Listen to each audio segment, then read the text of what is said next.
Սարգսյանը նշեց հեղափոխության 47-ամյակը երրորդ տարին է արդեն Կապանում Իրանի Իսլամական Հանրապետության գլխավոր հյուպատոսարանը երկրի համար կարևոր պատմական այս իրադարձությունը տոնում է տարաբնույթ միջոցառումներով։ Այս անգամ այն ոչ պաշտոնական էր եւ առավել շատ մշակութային։ Հյուպատոսարանի դռները բաց էին բոլորի առջև։ Գլխավոր հյուպատոս Մորթեզա Աբեդին Բարամին անկեղծանում է, պաշտոնավարման վերջին տարիներին հասցրել է կապվել կապանցիների հետ։ Առաջին 2 տարին մենք կազմակերպել էինք Կապանի մշակույթի կենտրոնում եւ ավելի պաշտոնական էր միջոցառումը։ Բնականաբար այսօր ունենք պաշտոնական հյուրեր, բայց այս անգամ հաշվի ենք առել, որ մուտքը ազատ լինի բոլոր կապանցիների համար։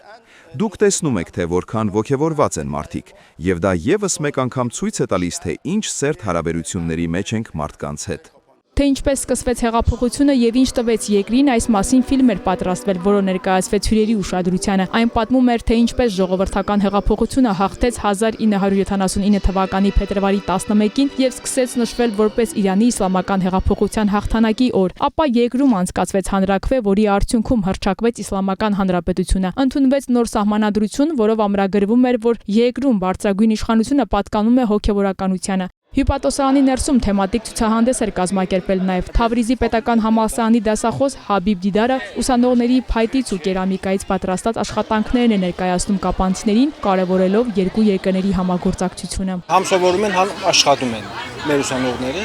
ներկայացնում եւ շատ են ուզում, որ Կապանի արվեստագետների հետ մենք միշտ կապ ունենանք։ Այսինքն հայկական քանդակ է, որ դուք ասում եք, այս քանդակը հայկական քանդակ է, այսի խաչ քանդակ է, ամենը հայկական բաներ են։ Թավրիզում ծնված մեծացած արծաթագործը Կապան է հասցրել հայկական նախշերով արծաթե ապրանքներ, որոնք նաև դրսում է ցուցադրում։ Զանազան երկրներում եվրոպական, Իսպանիա, Մադրիդ եւ Գերմանիա քանի քաղաքում օթրիշ ցուցահանդեսներ ունեցել եմ։ Մեր աշխատանքը Վանի հայերը 1914 թվականին բերում են Թավրիզ քաղաքը եւ դեպի սկսում են գործել։ Հետո մենք շարունակում ենք հիմա։ Կապանցիներից շատերին էին գրավել հյուպատոսարանի բակում տեղադրված առատ տաղավարները, գորգեր, ձեռքի աշխատանքներ, կահկարասի, անուշեղեն, տնտեսական ապրանքներ, հյուրասիրություն։ Ցուցահանդես վաճառքը հարևան երկրի մշակույթին մոտենալու եւս մեկ հնարավորություն էր։ Շատ ուրախ ենք, թող անդադ կրկնվի, շատ լավ երևույթ է բոլորի համար, Աստծոն էլ շնորհավոր լինի։ Մեր հարևան երկիրն են։ Հալամ չեմ առել։